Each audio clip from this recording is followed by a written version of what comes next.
Ilalim ng lupa. Isama na po ang mga yan sa inyong bucket list kung magbabakasyon sa Cagayan. Pasyal po tayo sa pagtuto ni Max Rizal. Feel the heavenly vibe habang nagtitrek sa gitna ng makapal na habog.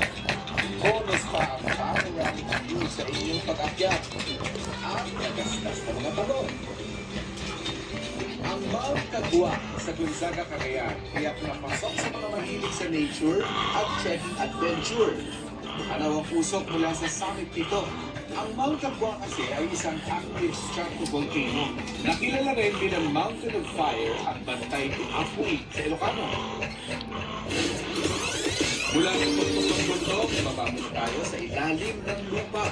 Sa bayan ng Lasam, kakaibang nature trip ang hatid ng Nagtakwakan Falls na tinatawag ding the Falls of the Underworld.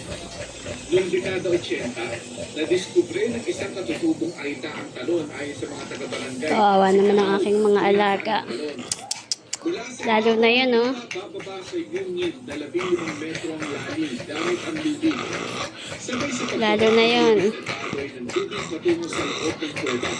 Doon naghihintay ang kakaibang view. Mamaya, pag nasobra na sa init yan, magsisisure na yan. Yun nga hindi mainit, nagsisisure eh. Di lalo na ngayon, sobrang init. O saan tayo sa susunod na pasyal o